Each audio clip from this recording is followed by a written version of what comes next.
¿Qué sería de la Iglesia sin los religiosos? Hemos escuchado en algunas ocasiones, sobre todo en el año de la vida consagrada, el Papa lo ha repetido también, haciendo ese eco de esas palabras, ¿no? Y yo me pregunto, ¿qué sería de los misioneros sin los contemplativos? Bien es cierto que no hay disociación y que todos y cada uno debemos ser un contemplativo en la acción. Pero la oración de la vida contemplativa por las heridas del mundo supone una fuerza y una fecundidad real y misteriosa que alienta muchas luchas y desafíos eclesiales presentes. Realidades lacerantes de pobreza, injusticia, persecución o violencia que encuentran eco en el corazón orante de tantas comunidades de monjes y monjas que ofrecen su vida a Dios desde la oración, el trabajo y el sacrificio. El mes de las misiones, el octubre misionero, arrancó con la fiesta de Santa Teresa de Lisieux, patrona de las misiones. En el corazón de la Iglesia yo seré el amor, decía Santa Teresita. Su existencia dedicada a orar y a sacrificarse por los sacerdotes, especialmente los misioneros, le mereció tal título de ser la patrona y principal valedora de esos misioneros a la par con San Francisco Javier. Santa Teresa de Lisieux nos dejó un mensaje misionero excepcional por su sencillez y su profundidad. Sin salir de su convento, se convirtió en una verdadera misionera que nos enseña aún hoy la importancia de la colaboración espiritual con las misiones. Somos conscientes de que la oración es el don y la fuerza que necesita la Iglesia para llevar adelante su acción evangelizadora. Por esa razón, este ciclo de conferencias dedicada a la misión en la Iglesia, a la Iglesia en estado de misión, como nos ha dicho el Papa, y dirigida de un modo especial a la vida consagrada, no podía obviar una dimensión y una forma eclesial tan fundamental como es la vida contemplativa. Los que son llamados a la vida específicamente contemplativa son reconocidos como uno de los tesoros más valiosos de la Iglesia. Un documento de la Iglesia, de la congregación de religiosos decía: gracias a un carisma especial han elegido la mejor parte, esto es, la de la oración, el silencio, la contemplación, el amor exclusivo de Dios y la dedicación total a su servicio. Por eso, a pesar de la urgente necesidad del apostolado activo, estos institutos conservan siempre un lugar preeminente en el cuerpo místico de Cristo.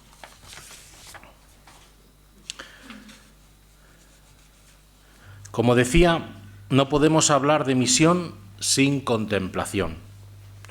No podemos trabajar sin rezar. No podemos hacer sin orar. El Papa nos ha invitado una y otra vez a ser discípulos misioneros, pero el discipulado solo se alcanza desde el silencio, la escucha, la humildad, la paciencia en el aprendizaje, para ser luego, sí, testigo en medio del mundo. Será un trabajo simultáneo, acompasado, acompañado, pero sin duda necesario para dar frutos de reino en medio de las situaciones vitales que nos rodean. El misionero enviado al mundo de los hombres no podrá cumplir su encargo si no se alimenta de las fuentes de la oración eclesial. En ella no solo se afianza la búsqueda de Dios, la unión a Dios de mente y corazón, sino que además, a causa de la gratuidad que requiere, hace posible la adquisición de aquella sabiduría propia de los grandes testigos del Evangelio, de Gregorio, de Agustín, de Benito, de Bernardo, de Tomás, de Teresa, de Clara, de Newman, de Charles, de Foucault, de Madeleine Delbrel, Edith Stein. Ellos nos enseñan que la fecundidad de toda misión cristiana proviene de una intensa experiencia de oración contemplativa. Y para ensamblar estas dos dimensiones tan fundamentales, misión y contemplación, hemos querido que fuera precisamente una contemplativa, en este caso carmelita, la que nos ofreciera un marco de comprensión y nos situara ante este desafío. La hermana Olga de la Cruz, Es médico de profesión, licenciada en Medicina y Cirugía por la Universidad Complutense en el año 1998 y fue profesora de la Escuela de Sanidad del Ayuntamiento de Madrid. En 1999 ingresó en el Carmelo de Loeches, en Madrid, de donde es priora y maestra de novicias en la actualidad. Durante 6 años, hasta noviembre de 2018, ha formado parte del Consejo de la Federación de Castilla de Carmelitas Descalzas. Desde hace años colabora en la formación inicial de las Carmelitas Descalzas en España. Ha participado en algunos congresos y otros eventos eclesiales sobre temas de liturgia, oración y sobre todo sobre temas carmelitanos teresianos de los cuales es una gran experta. Ya lo puedo decir porque ella ha participado en nuestras semanas de vida consagrada algunas veces y así nos lo ha demostrado. Es colaboradora habitual o eventual de algunas publicaciones como la revista Teresa de Jesús, Revista de Espiritualidad, la revista Confer, Vida Religiosa y algunas otras. Pero sobre todo es una carmelita descalza, fiel discípula de Santa Teresa. Y por eso hoy está aquí y nos va a ofrecer su reflexión y por eso ya le damos muchas gracias y le damos la palabra.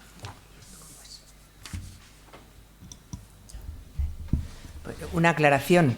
Me encantaría que haberme licenciado en el 98, pues sería muy joven, pero, pero fue en el 82. O sea, bueno, el 98 es cuando estuvo... Sí, o sea, porque trabajé 15 años, pero bueno, es para que no digan que me quito años.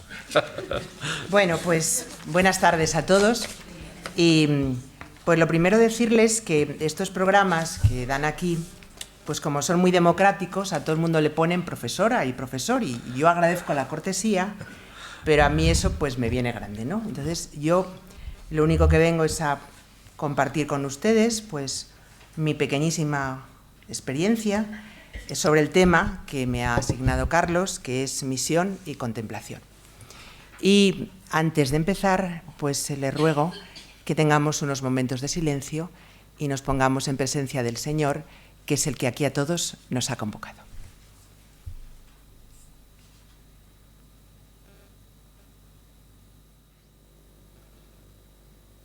Que todo lo que hagamos, digamos y pensemos sea siempre en el nombre del Padre, del Hijo y del Espíritu Santo. Amén. Bien, pues para comenzar quiero contarles una pequeña experiencia. Un día 1 de octubre de hace ya algunos años, las Carmelitas Descalzas de Loeches, que es mi comunidad, celebramos, junto con miembros de misioneros y misioneras de X, la fiesta litúrgica de Santa Teresa del Niño Jesús, que como todos saben es la patrona de las misiones. La iniciativa partió de dicha congregación misionera y el tema, naturalmente, como no podía ser menos, eran las misiones y los misioneros. Yo esperaba con mucha ilusión el encuentro, pero nuestra participación se limitó a cantar alguna canción sobre Santa Teresita, que era bastante pobre en comparación con tanta guitarra como traían y un coro tan potente de voces mixtas, y al final a que recibiéramos las consabidas peticiones de oración por su misión. Yo siempre que me acuerdo de aquello, lo recuerdo con tristeza. Esa fue mi vivencia, con una intensa decepción que me hizo preguntarme si en realidad aquellos hermanos y hermanas creían que la vida contemplativa a la que decían apreciar tanto tenía alguna misión en la Iglesia. O si éramos una especie de máquina expendedora de oraciones donde metes una moneda, elijas su necesidad y saldrá la oración adecuada. Y eso, que parece un esperpento, realmente es lo que constituye el concepto que tienen la mayoría de los cristianos de las contemplativas. Es un desconocimiento que no es culpable, desde luego, sino llena de buena intención. Y en cualquiera de nuestros conventos llaman o viene alguien y dice: rece para que mi hijo apruebe los exámenes de junio. O rece para que, por ejemplo en nuestro pueblo, ¿no?, que no le coja el toro en el encierro. Y uno piensa, hombre, pues si no estuviera toda la noche bebiendo y con los amigos, pues ayudaría algo, ¿no? En fin, Recen por... Bueno, no se pueden imaginar las cosas tan peregrinas. Pónganse en mi lugar. Es un poco deprimente pensar que te has alistado bajo las banderas de Teresa de Jesús porque escuchaste aquello de «Estáse ardiendo el mundo». No es tiempo de desechar ánimos virtuosos, aunque sean de mujeres. Bueno, eso en el siglo XVI. No, no es tiempo de tratar con Dios negocios de poca importancia. Y te encuentras con que eres considerada como una especie de talismán, cuasi un objeto mágico, cuando no tratada con la amable protección condescendiente que se dispensa a un niño que juega en la plaza por donde paseas. Cuidadito, guapo, no te caigas. Cierto que por entonces yo era novicia. El paso del tiempo y la experiencia me han hecho vivir la oración de intercesión de otra manera, como una oración que dilata el corazón del que ora, que nos hace ser más solidarios, más humanos, más fraternos. De manera que ahora, cuando la persona de buena voluntad hace peticiones poco adecuadas, llamémoslo así, sigo el consejo de Santa Teresa. Que yo me río y aún me congojo de las cosas que aquí nos vienen a encargar, supliquemos a Dios. Ellos buena intención tienen y, en fin, se hace por ver su devoción, aunque tengo para mí que en estas cosas nunca me oye. Esto escribió ella. Sin embargo, aún me sigo preguntando si la vida religiosa apostólica y otros estamentos eclesiales creen de veras que la vida contemplativa es por sí misma misionera, apostólica, germen de vida y acción en la Iglesia y en el mundo, como repiten de mil maneras los documentos eclesiales. Y todavía más, me pregunto si lo creen, si lo creemos, las mismas contemplativas. A lo mejor resulta que decir esto no es políticamente correcto. Y por eso traigo aquí las palabras de un ilustre claretiano, José Cristo Rey García Paredes, que, digámoslo todo, me han servido de mucho alivio, porque si él lo dice. Dice, todavía se requiere una posterior reflexión sobre el binomio vida religiosa-misión, hasta conseguir una visión englobante y sistemática. Formas reductivas y unilaterales de entender la misión han producido notables desajustes teóricos y prácticos, cuando, por ejemplo, se ha reducido a la mera actividad apostólica y a las obras en que ésta se despliega.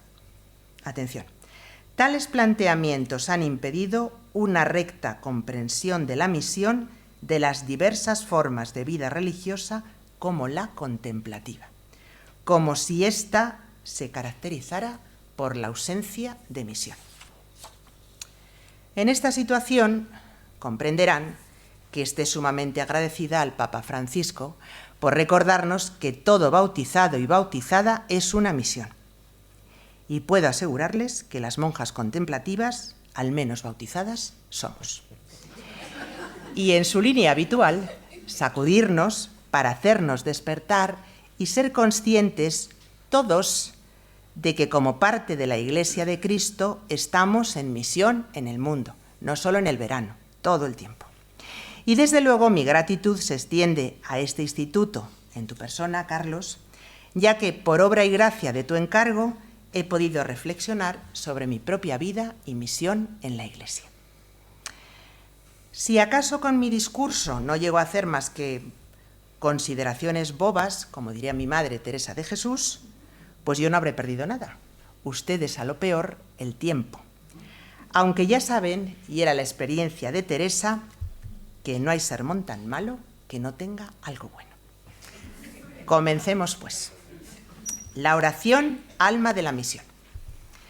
Me gustaría empezar sentando algunos principios básicos sobre los cuales podamos construir.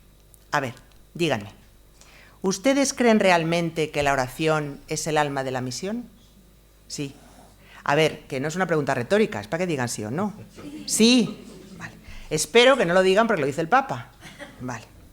Sin la oración, la Iglesia se convertiría rápidamente en una ONG, la mejor, la que tiene más recursos humanos, la que está más extendida, pero una ONG. Sin la oración caeríamos en la impiedad. Sí, he dicho impiedad, porque no hay mayor impiedad que ofrecer al mundo algo menor que Cristo. Lo repito, no hay mayor impiedad que ofrecer al mundo algo menor que Cristo. Y esta para mí lacerante frase fue escrita por el teólogo protestante alemán Dietrich Bonhoeffer, bueno, como se diga eso ya, usted ya me entiende, ¿no? Bueno, que como saben fue mártir, si hubiera sido católico, en los calamitosos tiempos del nazismo alemán.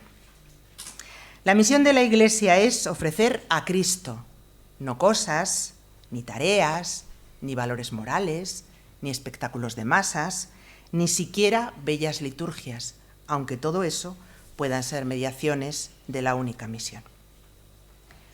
¿Cómo sería posible dar a conocer a Cristo a otros si no se tiene experiencia propia? Es justamente en esa relación personal, en ese trato de amistad que es la oración, donde vamos conociendo a Cristo. Es mediante la oración, litúrgica o personal, empapándonos en su palabra, nutridos con los sacramentos, como comprenderemos su corazón, veremos con sus ojos y nos dejaremos guiar por él.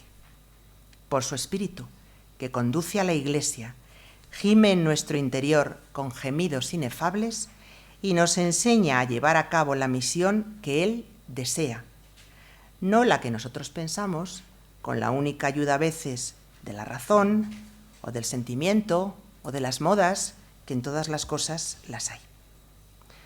Nunca se dirá bastante que hay que dedicar tiempo a la escucha. Hay que dejar que sea el Espíritu Santo el que hable en nosotros y por nosotros. Con el sentido común que la caracterizaba, Teresa de Jesús escribe, refiriéndose a la oración, que la amistad hace iguales.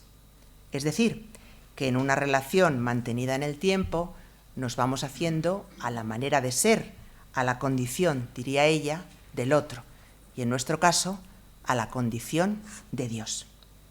Es por ello que la oración, relación de amistad, repetimos, va transformando nuestra vida, cristificándola, podríamos decir, hasta el punto en que ya los intereses de Jesús son los nuestros y sus cosas las nuestras. Y Jesús nunca ha tenido otros intereses ni otra pasión que los hijos de los hombres.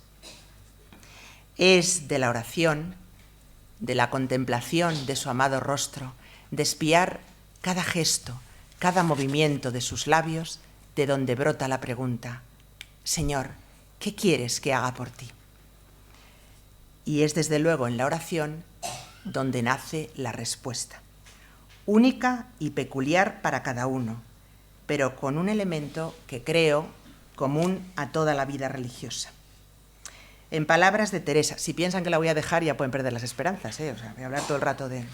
Bien, determiné hacer eso poquito que era en mí, que es seguir los consejos evangélicos con toda la perfección que yo pudiese, confiada en la gran bondad de Dios, que nunca falta de ayudar a quien por él se determina a dejarlo todo. Es una experiencia humana común que cuando uno ha descubierto a una persona excepcional y ha hecho amistad con ella, pues desea introducirla en su propio círculo de amigos, para que a su vez ellos se beneficien de tan extraordinaria relación. Al pie de la letra es lo que sucede con Dios. Cuando se descubre cuán buen amigo es, quisiéramos que todos le conociesen y que se vaya ampliando el club de los amigos de Dios. Un club, por cierto, abierto a todos y que no tiene derecho de admisión. Esta es también una manera, lo confieso, muy teresiana, de expresar la única misión de la Iglesia y una fuerte vivencia en la vida contemplativa: hacer amigos de Dios por contagio. La oración nos descubre lo que somos, más allá de las apariencias externas, personas habitadas por alguien, nunca vacías, nunca solas, con un valor inmenso y una dignidad única que nada ni nadie podrá arrebatarnos jamás, ni las leyes ni los hombres, hijos e hijas de Dios. Quien lo ha descubierto no puede callarlo, no puede permitir que ocurra lo que tan bellamente expresó la poetisa norteamericana Emily Dickinson. ¿Cuántas flores mueren en el bosque o se marchitan en la colina sin el privilegio de saber que son hermosas? ¿Cuántas entregan su anónima semilla a una brisa cualquiera, ignorantes del cargamento escarlata que a otros ojos llena? ¿Cuántos hermanas y hermanas nuestros viven y mueren sin tener la menor idea de su verdadera identidad? Un paraíso donde habita Dios, sin siquiera sospechar el inmenso tesoro que llevan dentro de sí, la causa de la felicidad, el sentido de su existencia, la inmensa dignidad de un ser humano, su vocación a la vida divina, la unión con Dios, cuanto en esta tierra se pueda alcanzar y aún más allá. Y esto no sucede solo en los confines del mundo, también en los de la puerta de al lado. Nuestros conciudadanos de las llamadas sociedades del bienestar, que parecen medir la propia vida y la ajena exclusivamente con criterios de eficacia y de eficiencia. Estos terribles criterios que son los responsables del descarte de tantos seres humanos. Pues unas descartables, la inútil vida contemplativa, tiene también algo que gritar a estas sociedades deshumanizadoras, escuchen o no, como ocurrió con los profetas. ¿Se acuerdan de Ezequiel, cuando Yahvé le dice, les comunicarás mis palabras, escuchen o no escuchen? Tal vez también la vida contemplativa puede ser, para los propios cristianos, una llamada de atención sobre lo esencial, lo único necesario, ser discípulos, discípulos a los pies del Maestro, escuchándole. Puede recordar a toda la Iglesia que hay que centrar la misión en aquel que es su única fuente, Jesucristo, nuestro Señor.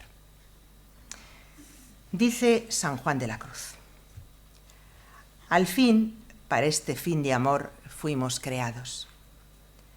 Adviertan pues aquí los que son muy activos, que piensan ceñir el mundo con sus predicaciones y obras exteriores, que mucho más provecho harían a la Iglesia y mucho más agradarían a Dios, dejado aparte el buen ejemplo que de sí darían, si gastasen siquiera la mitad de ese tiempo en estarse con Dios en oración.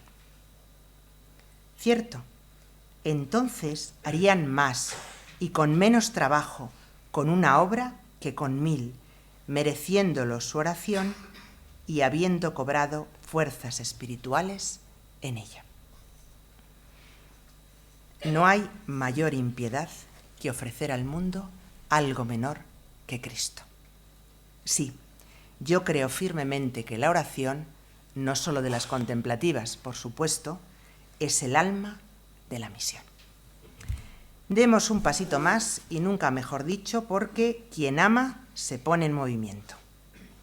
Estas palabras, que figuran en el ya aludido, y muchas veces más que lo será, mensaje del Santo Padre, tienen una resonancia especial en la vida contemplativa, concretamente en la de las Carmelitas Descalzas, orden misionera por excelencia, como todo el mundo sabe. ¿O no lo sabían? No me digan que ustedes creen que era la orden de la clausura. Aquí hay un carmelita, y no me dejará decir otra cosa, misionera por excelencia. Permítanme unas palabritas para tratar de demostrar lo que dijo. Una mujer, Teresa de Jesús, monja en el monasterio de la Encarnación de Ávila, donde, según su propia confesión, se encontraba muy a gusto y con muchas amigas, salió de sí y de su agradable ambiente y se puso en movimiento, y vaya si se movió, ante la ruptura de la iglesia de su tiempo. Ya saben que se movió tanto que aquel bendito nuncio dijo que era inquieta y andariega. En coordenadas históricas muy distintas de las actuales y por lo tanto no comparables, Teresa siente en sus entrañas el dolor de Cristo por la división de los cristianos y conoce que es enviada, como dice el Papa citando el Evangelio, para la reconciliación del mundo, el mundo en el que le tocó a ella vivir. Su vida, su oración apostólica siempre, todo lo pone al servicio de la Iglesia. Y eso sí, nada de mujeres pasivas, sino formando junto con otros un castillito de buenos cristianos, donde ellas, precisamente las monjas, serían los soldados escogidos que rodean a su rey, Cristo, utilizando una metáfora bélica acorde con aquella época tan guerrera como era el siglo XVI español. Más adelante, fundado ya San José, su primer monasterio, se entera de los problemas de la evangelización americana, aunque a través de una controvertida fuente, el peculiar misionero franciscano Fray Alonso Maldonado. En todo caso, la reacción no se hizo esperar. Más almas que se perdían por falta de misioneros. Manos a la obra, Teresa. Y así escribe en una de sus cartas: esos indios no me cuestan poco. La oración, el conocer cada día más los deseos del corazón de Cristo, le hace salir aún más de sí. Se da al otro y teje relaciones que generan vida. De nuevo, palabras del Papa Francisco. Y así comienza su epopeya fundacional. Comunidades pequeñas y pobres, signo y parábola del reino. Poco a poco va descubriendo su misión, ese tesoro que tenía dentro y que sentía que tenía las manos atadas para repartir, injertada en la única misión de la Iglesia. Santa Teresa describe el sentido misionero de su vida consagrada como un allegar almas a Dios de todas las maneras que pudiere. Podría traducirse, perdiendo muchísimo, desde luego, en acercar personas a Dios de todas las maneras que se me ocurren. Y son estas maneras, siempre con la oración y el testimonio de vida como base, las que se van adaptando, alentadas por el Espíritu Santo, a los signos de los tiempos y de los lugares desde entonces hasta el día de hoy.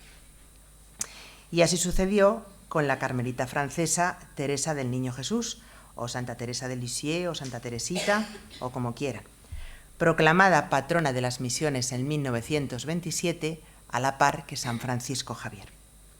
En Santa Teresita rebrota con fuerza el espíritu misionero del Carmelo. No solo porque mantuviera una preciosa correspondencia con dos jóvenes misioneros, no sé si la han leído, pero si leen la de ellos es de risa, ¿eh? O sea, es tontísima, es una cosa. En cambio la de ella es, bueno, ni porque se sintiera llamada al Carmelo de Saigón, algo que en todo caso su estado de salud pues impedía, ¿no? Ni tan siquiera porque los dolores y sufrimientos de la última parte de su vida fueron su consciente contribución a la evangelización de tierras lejanas. Camino por un misionero, la oyeron decir cuando se esforzaba en andar, agotada ya por la tuberculosis. Como saben, una de las mediaciones de la misión es precisamente la de la pasión, ofrecer el sufrimiento, ¿verdad?, la enfermedad, la vejez, cuyo último supremo grado es el martirio. Si Teresa de Lisieux es patrona de las misiones, es sobre todo porque descubrió que la misión, que abarcaba a todas, era ser el amor en el corazón de la Iglesia, y lo puso en práctica.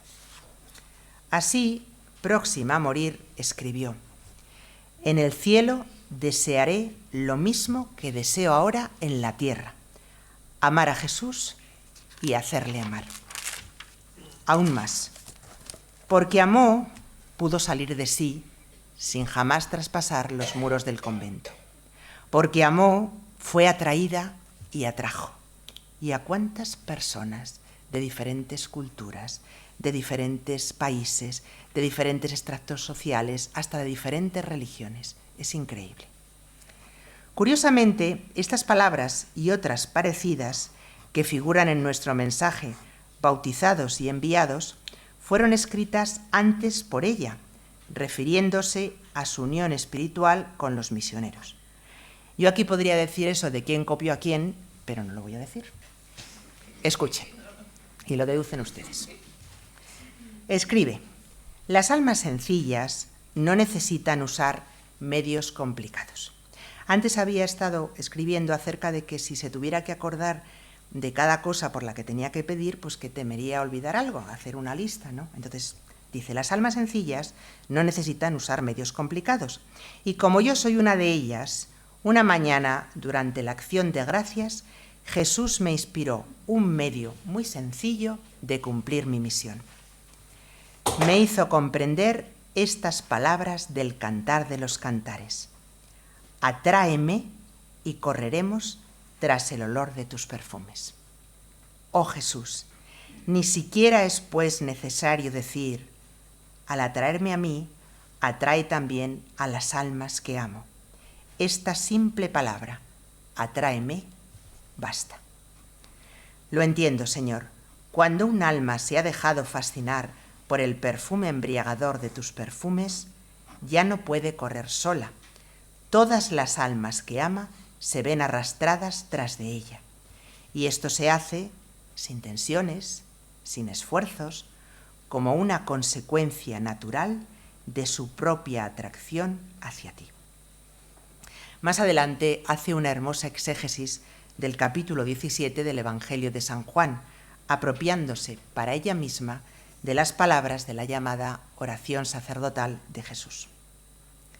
También ella, Teresa del Niño Jesús, ha comunicado las palabras del Padre y ha dado a conocer su nombre a aquellos que le fueron dados, los de entonces y los de ahora.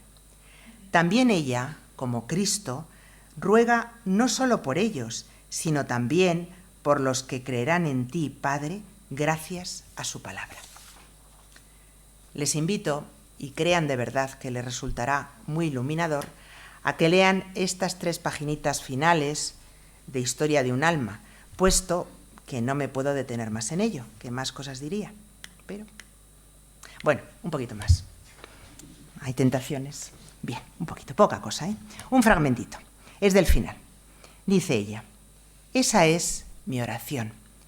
Yo pido a Jesús que me atraiga a las llamas de su amor, que me una tan íntimamente a Él, que sea Él quien viva y quien actúe en mí. Siento que cuanto más abrase mi corazón con el fuego del amor, con mayor fuerza diré: atráeme, y que cuanto más se acerquen las almas a mí, más ligeras correrán tras los perfumes de su amado». Y termina: «Porque un alma abrasada de amor no puede estarse inactiva». Un alma abrasada de amor no puede estarse inactiva. Si la vida contemplativa ama cada vez más con el corazón de Dios, no puede ser pasiva ni inútil, sino que contribuye de 1000 maneras, según el impulso creativo del Espíritu Santo, a la misión de la Iglesia. Ciertamente, quien ama se pone en movimiento. Último apartadito. Liturgia de las horas y misión. He aquí un capítulo que por sí mismo, ahora pienso que este no viene en el mensaje del Papa, mira qué bien, menos mal, que por sí mismo merecería una exposición aparte. Es un tema que la verdad que me apasiona y que encuentro difícil de sintetizar en tan poco tiempo y en tan poco espacio como le voy a dar. Esperemos que nadie al menos de los que estamos aquí, necesite convencerse de la relación entre ambas, misión y liturgia de las horas. Si así fuese, ruego al Espíritu Santo que supla mi falta y se lo dé a entender. Y lo digo en serio, así que se lo pido. José Cristo Rey García Paredes, en el magnífico artículo que cité al principio de esta charla, dice que la acción sacramental de la Iglesia en la liturgia, especialmente en la Eucaristía, y a través de todas las acciones doxológicas de una Iglesia adorante y orante, es una forma sumamente intensa e inequívoca de anuncio de Jesucristo y del reino. Así que, una forma sumamente intensa e inequívoca de anuncio de Jesucristo y del reino es, además de la Eucaristía, por supuesto, la acción doxológica de una Iglesia orante y adorante. Pues bien, la vida contemplativa, por su vocación específica, se inscribe de forma singular en esa Iglesia orante y adorante que desde luego formamos todos. La doxología, la alabanza del Dios amor que da sentido a nuestras vidas, tiene una expresión privilegiada en la oración de la liturgia de las horas, celebrada con especial cuidado por las y los contemplativos, quienes una y otra vez tratamos de convocar a todos los cristianos a participar en ella. El resultado de nuestra invitación, aunque algo se va haciendo, ¿verdad?, es bastante parecido al de la parábola del banquete de Lucas, en la que los invitados se disculpan con ocupaciones diversas para no acudir a la cita, o si alguno está en la iglesia y dice que no tiene gafas y que no puede leer. Entonces, pues, esto pasa. Habrá pues que invitar, saliendo a los caminos, a esas periferias tan queridas por el Papa Francisco. Estoy totalmente convencida del poder evangelizador de la liturgia de las horas, en cualquier lugar que se celebre, parroquia o monasterio, y en cualquier parte del mundo. ¿Cómo podría ser de otro modo si rezamos con las mismas palabras que pronunciaron los labios de Jesús, de los apóstoles, de San Pablo, de la primera comunidad cristiana, de generaciones anteriores y posteriores de judíos durante miles de años? Son palabras que viajan en el tiempo, reflejo hermoso y poético, muchas veces trágico, de una cultura muy distinta y muy lejana, pero también a la europea. Y sin embargo, esos 150 escalones entre la vida y la muerte, los salmos, como los ha definido preciosamente un autor, son capaces de traspasar los siglos, las culturas, los idiomas y convertirse en la lengua del hombre que habla a Dios con el lenguaje de Dios. Todo porque los salmos son humanos, hechos de carne y sangre, espejos de nuestras rebeldías e infidelidades. En los salmos, para un cristiano, ¿verdad?, se habla siempre de Cristo, como cabeza o como cuerpo, que es la Iglesia. Las palabras contenidas en ellos se las apropió Cristo para sí durante su vida terrena. Cristo fue, como le llama San Agustín, el cantor admirable de los salmos, que cantó con su voz, con su vida y en su cuerpo. Los salmos son vida convertida en plegaria y al mismo tiempo una invitación para que hagamos de nuestra vida una plegaria. Es claro, pues, que son una forma sumamente intensa e inequívoca de anuncio de Jesucristo y del reino, como decíamos más arriba. Además de la liturgia de las horas, mana en abundancia la palabra de Dios. Es una oración que nos une en comunión no solo con la Iglesia terrena, peregrina en el tiempo hacia la eternidad de Dios, sino también con los moradores del cielo. La liturgia de las horas, dice la Ordenanza General en el número 32, hace de todos los que andan dispersos por el mundo un solo corazón y una sola alma. ¿Y no es esta acaso la misión de la Iglesia? ¿Reunir a los hijos de Dios dispersos? La celebración fiel, amorosamente cuidada, de la liturgia de las horas, junto con el testimonio de una vida sencilla, profundamente humana, acogedora y cálida para todos, vivida en total gratuidad y enraizada en el misterio de Dios, constituye la forma de evangelización más visible de la vida contemplativa, o por lo menos a lo que aspiramos. Y para que no parezcan solo palabras bonitas, les voy a poner un ejemplo de una comunidad contemplativa que creo conocida por todos, en un país además de los llamados de misión, paradigma para mí de la contribución de esta forma de vida religiosa a la misión de la Iglesia. Gracias a una película de dioses y hombres, creyentes y no creyentes han podido estremecerse con la gesta heroica, en realidad simplemente cristiana, pero qué fuerte, de esta comunidad de monjes. Probablemente, no lo sé, no convirtieron a muchos argelinos a la fe de la Iglesia. Al menos ahora me parece que en los países musulmanes las conversiones están prohibidas y que todo cristiano pues nunca puede tener ni siquiera nacionalidad, siempre es un extranjero, incluso en los países donde son más o menos tolerados, como en Marruecos. Los monjes del Atlas evangelizaron con el testimonio de su vida comunitaria, la pobreza, el trabajo, el diálogo, el respeto, compartiendo la vida y lo que tenían con el pueblo en el que se injertaron y al que amaron, llevando hasta el límite su compromiso misionero con el martirio. La celebración de la Eucaristía, de la liturgia de las horas, constituyó la columna vertebral de su vida y de su misión. Es, para mí, un acierto de la película remarcar las escenas en las que la comunidad celebra la liturgia de las horas, reflejando cómo en momentos especialmente duros y peligrosos los salmos son su tabla de salvación, su nexo de unión, su identidad como comunidad y como Iglesia.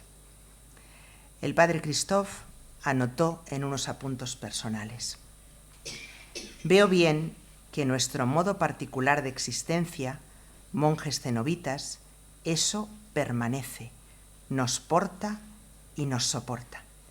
Para ser más preciso, el oficio, la liturgia de las horas.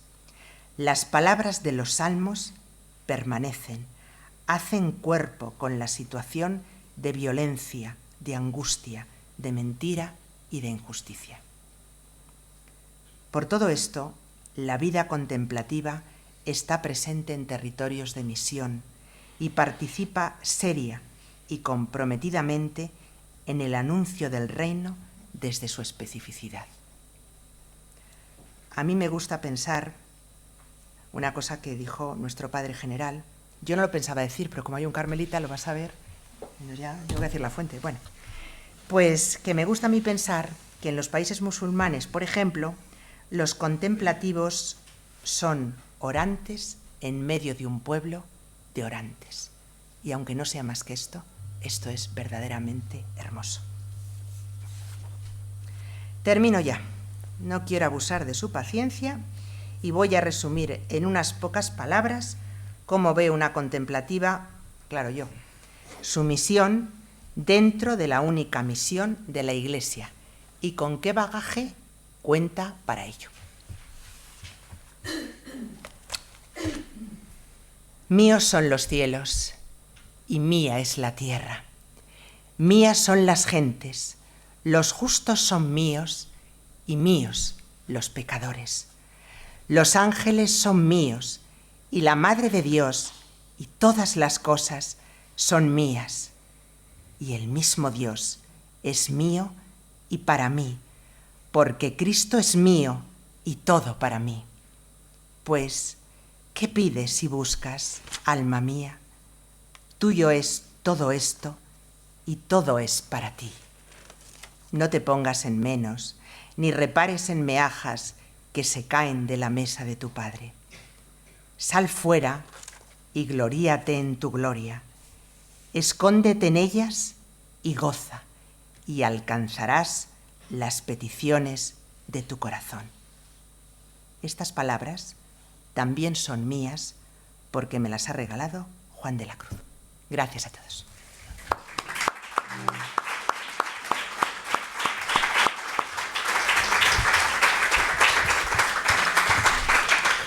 Pues le damos las gracias a la hermana Olga por esta reflexión, por esta contextualización.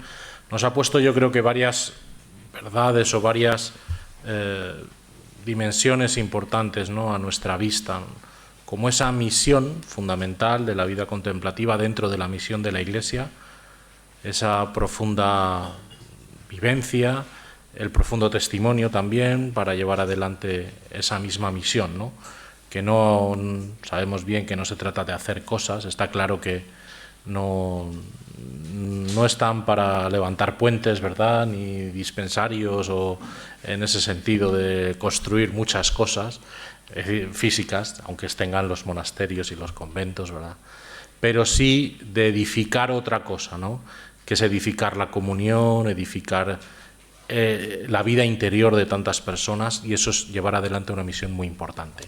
Tenemos unos minutos, hoy tenemos un poquito de margen para comentar alguna cosa, alguna impresión, hacerle alguna pregunta, algo que queramos compartir con ella en esta tarde. Tenemos un poquito de margen, lo podemos hacer. Si alguien quiere decir algo sobre la dimensión contemplativa o alguna pregunta un poco más, así solo entre paréntesis mientras lo van pensando, no creas que porque haya un carmelita va a saber todo lo que ha dicho su general. Sí que no sabe. No sí creas, no creas. Hombre. No se sigue directamente, pero bueno. Pero vamos, que yo no hubiera dicho la autoría, me lo hubiera atribuido a mí, pero me ha fastidiado y ya.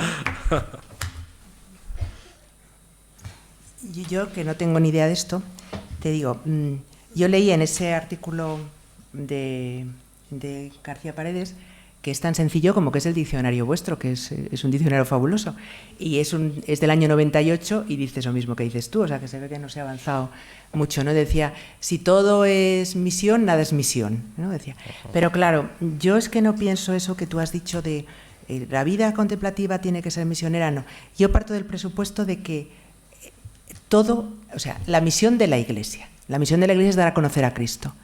Pero claro, si cuando pensamos en los misioneros, como vosotros los misioneros, pensamos solamente en los que están en lejanos países, ahí viene el problema. Pero es que siempre pensamos en los misioneros. Yo cuando pienso en un misionero, por eso me ha gustado que me pidieras esto para pensar, siempre pensaba cuando yo era niña las de estas del Domun. Entonces nadie es misionero más que los misioneros que están, ¿sabes? Pero claro, si hablamos de la misión de la Iglesia, si la misión de la Iglesia es anunciar el reino, reunir a los hijos de Dios dispersos en una única iglesia y todas esas historias, entonces, claro que todos participamos de la misión, no solo los misioneros agentes. El problema es la distinción, ¿no? Que unos son en países donde no ha habido cristianismo, aunque bueno, ahora, y otros siempre, pero ¿tenemos misión o no tenemos misión? ¿La vida religiosa o el cristiano tiene misión? ¿Tú qué sabes? Pues si tiene misión, todos misioneros, pero no misioneros agentes, sino verdaderamente misioneros. A ver, ¿habéis dado o de las formas de la historia lo tenéis para otro día? Es la última, es la clausura. Bueno, pues entonces a lo largo de la Iglesia de la historia se ha ido viendo cómo se ha llegado a esta situación de que el misionero sea solamente el que va a África o a Oceanía, pero que al principio de la Iglesia todo el mundo, ¿no?, era misionero. Si misionero es dar a conocer a Cristo, digo yo. De la manera cada uno específica, entonces yo no veo el problema. Si eso es la misión de la Iglesia. Si me hablas de las misiones de no sé dónde, pues claro, pues pasa como esto que te dije yo, de que tuvimos aquella reunión. Dieron sus testimonios, nosotros no hablamos ni palabra y ya está, porque los misioneros eran ellos y nosotros estábamos allí para nada. Me gustaría saber, cuando el Papa ha convocado dado este mes misionero extraordinario, exactamente a qué se refería. Seguro que a la misión Ad Gentes, pero sí, yo he sacado lo que he querido. Sí, el Papa hablaba... El Papa quería dos cosas, o sea, avivar en cada uno la conciencia misionera y también intensificar lo que significaba el anuncio en la misión Ad Gentes.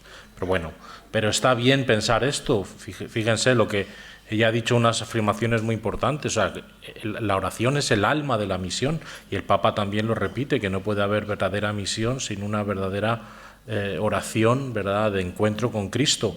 Solo, ella lo ha dicho también, solo se puede anunciar a Jesucristo quien ha tenido experiencia de Él. O sea, solo hay verdadera comunicación y anuncio de Jesucristo por parte de aquellos que han tenido verdadera experiencia. Y esto solo se hace desde esta contemplación, desde esta oración. Bueno, no sé si voy a saber lo que has dicho, pero por un lado, tú nombraste a Madeleine Delbrel. Entonces, este es un ejemplo de una contemplación de otra manera, ¿no? Yo tenía unos textos, pero bueno, es que como era muy largo, había cogido al principio unos textos también de Madeleine Delbrel, pero bueno, luego los dejé. Claro, la contemplación, bueno, lo que llamamos contemplación, ¿verdad?, sin hablar de fenómenos extraordinarios ni cosas de esas, es una cosa. Y luego, aplicado a lo que tú lo quieres aplicar, pues es otra cosa. Entonces, lo único que yo te puedo decir es, si uno parte de que lo que nos une a todos es Cristo, ¿no? A ver, en la vida religiosa lo que nos une es Cristo, no nuestras afinidades ni nada, ¿no? Si lo que nos une es Cristo y si realmente intentamos, ¿verdad?, intentamos identificarnos cada día más con Cristo y ver a Cristo y vivir su evangelio, pues claro, la contemplación va a la relación, y si no, ¿dónde va? Es que no terminó Bonifacio de entender, ¿sabes? Es que soy muy torpe. No te entiendo más, lo siento. Sí, o sea, yo no voy a responder, ¿no? Pero bueno, yo creo que el Papa ha dicho esto, ¿no? Hay que ser discípulos misioneros. Es decir, yo creo que desde esa clave se puede entender un discipulado de aprendizaje, de contemplación, de cultivo de lo interior, por decirlo así, un discipulado entre Jesús y la persona, y al mismo tiempo posibilitador de una acción evangelizadora. Yo creo que ese binomio, yo creo que está bien armado, que podría ser una traducción nueva de esa dimensión, ¿no? Digo, como una sugerencia nada más. Mira, tengo aquí una cosita apuntada en esta carpeta, que es una frase de un carmelita que era el mayor experto en San Juan de la Cruz, que ha muerto hace poco con un Alzheimer tremendo, que es el padre Federico Ruiz. Y yo lo tengo escrito aquí porque me gustaba mucho y escribo cosas. Mira, dice, contemplación quiere decir atracción radical y búsqueda de Dios que concentra todo el ser y vivir de una persona creyente en la comunión con Él y desde Él con personas y cosas, que es lo que yo te trataba de decir.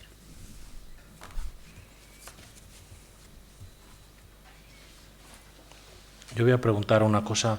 Olga nos ha traído la imagen de la comunidad del Atlas, ¿verdad?, de aquellos monjes en Argelia.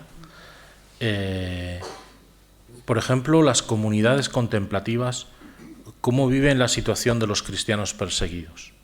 ¿No? Digo, es decir, en los países de misión, o sea, ¿cómo es la relación de un monasterio de contemplativos en Europa, por decirlo así, con relación a las realidades de misión Ad Gentes o incluso, ya en extremo, de situaciones de persecución de la Iglesia en otros lugares? ¿Cómo es esa relación? ¿Cómo se vive en el monasterio? ¿Cuál es la sensibilidad, la intensidad, la plegaria? No lo sé, digo, por cómo es esa relación entre estos monasterios y esa misión Ad Gentes. Lo digo entre paréntesis porque ayer Monseñor Rodríguez Carballo, en la asamblea de provinciales de la Confer, en la asamblea plenaria, nos contó que había estado hace poco tiempo en Siria, ¿no? En una situación tremenda, ¿no?, de persecución y de cómo la mayoría de los cristianos habían tenido que salir de allí y quedaban muy pocas muy pocas comunidades cristianas, pocos cristianos de lo que había sido, apenas unas iglesias, unas parroquias que llevan ellos en Damasco, y sin embargo la Iglesia insiste en que se implante la vida contemplativa en estos lugares lo más posible también, ¿no? No sé qué reflexión. Pero, bueno, no sé si te refieres a desde aquí o a las comunidades contemplativas que están allí. Bueno, las dos cosas. Bueno, yo la solamente primera pregunta era desde aquí, Sí, la segunda es allí. Desde allí, lo poquito que yo sé, claro, porque no conozco prácticamente más que a las de Tánger, a las hermanas de Tánger, ¿no? Que son las que conozco más. Y que yo sepa, primero una cosa que a mí me gusta muchísimo de los países de misión, por lo que yo leo y veo y me cuentan, es que existe una mayor unión entre la vida religiosa, digamos, apostólica y la contemplativa, que desgraciadamente no existe en Europa, ni en España, ¿no? Entonces, son como una piña, están más unidos, se ayudan, se reúnen todos allí, o sea, comparten más. La verdad que es una situación en ese sentido buena.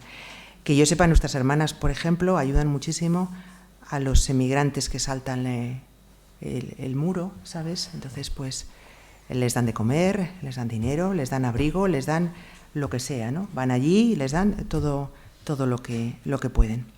Eso allí. En otros sitios supongo que lo mismo, que cogerán refugiados y que harán todo lo que puedan por ayudarlos o buscarán a quien sea para que les ayude. Eso seguro, porque una cosa no excluye la otra. Al revés. Y nosotras desde aquí, pues poquito, ¿no?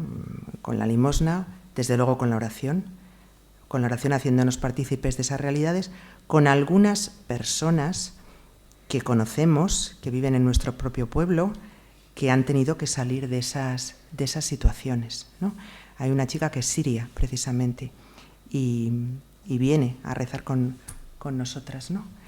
Y pues simplemente con la escucha, con la sonrisa, con la palabra, con el apoyo, eso que es tan importante, aunque parezca que no lo es, ¿no?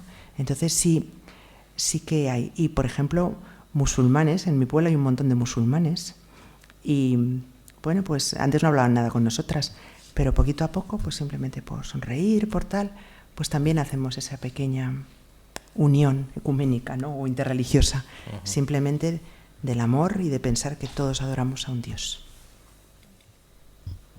Hago yo la última breve y ella responde brevemente.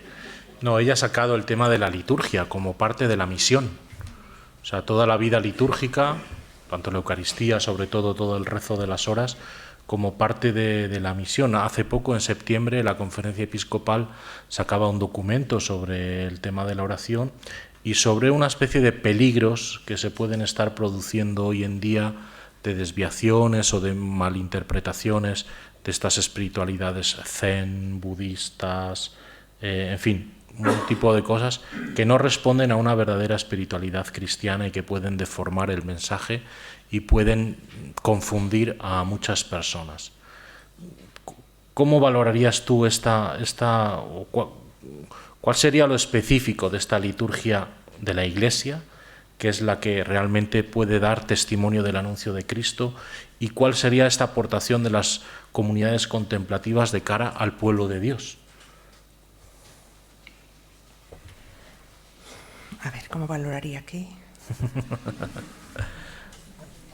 La oración litúrgica de la Iglesia, sí, de cara al pueblo de Dios, ¿no? Y cuál sería, o si tú ves qué sería lo específico de esta liturgia de la Iglesia frente a estas corrientes que se pueden estar infiltrando en algunas espiritualidades. Bueno, lo primero, ya lo he dicho, a mí me parece increíble que un cristiano, pero esto no es culpa de nadie, porque también yo era así, porque nadie me había enseñado. O sea, esto es culpa, no diré mía, digamos de los que tienen la posibilidad de hacerlo, por no dar este tipo de formación, aunque los papas ya hayan intentado muchísimo que la gente conozca la liturgia de las horas. Entonces, es increíble que no se conozca la liturgia de las horas, que no se conozcan los salmos y que los cristianos católicos tengamos tan poca formación bíblica. Eso para empezar. Entonces, ninguna oración para mí, ya sé que mucha gente no estará de acuerdo, se puede comparar a los salmos. O sea, ¿Qué religión tiene un fundador que reza lo mismo? Que reza sus propias palabras, que están ahí, que son proféticos. O sea, son palabras de personas orantes que han demostrado que estaban en la vida, en la enfermedad, en la salud, aunque fueran composiciones litúrgicas, en el destierro, en la angustia, y se han dirigido a Dios durante miles y miles y miles de años. Entonces, eso ya tiene un valor inmenso. Además, las pronunció Cristo. Además, nos unen al pueblo judío, que todos sabemos que cuando entraban en las cámaras de gas de Auschwitz tenían los salmos en los labios, ¿no? Entonces, esto es una oración hasta solidaria. Es importantísima, son las palabras de Dios. No hay ningún sentimiento que pueda quedar fuera de un salmo. Ninguno. Se puede protestar con Dios, se puede decir una barbaridad, que hay gente que no quiere decir algunas cosas o que lo han quitado. ¿Pero por qué? Si Dios escucha todo. Si eso es increíble. Entonces, para mí, la oración de los salmos es la oración más completa. Y me parece que deberíamos promoverla y que los religiosos deberíais enseñarlo en los colegios, a los niños, y que deberíais enseñarlo en las parroquias. A mí me agrada mucho un borrachín del pueblo que viene a rezar con nosotras la liturgia de las horas. A veces no veas cómo la reza. ¿Por qué no? ¿Por qué no metemos a todos? A los enfermos mentales, en los hospitales donde podamos, claro, en todas partes. Por favor, enseñemos esta oración. Si esta oración es Cristo, yo no puedo decir más, esta oración es Cristo. Bueno, pues si no hay más, le damos las gracias de nuevo a la hermana Olga,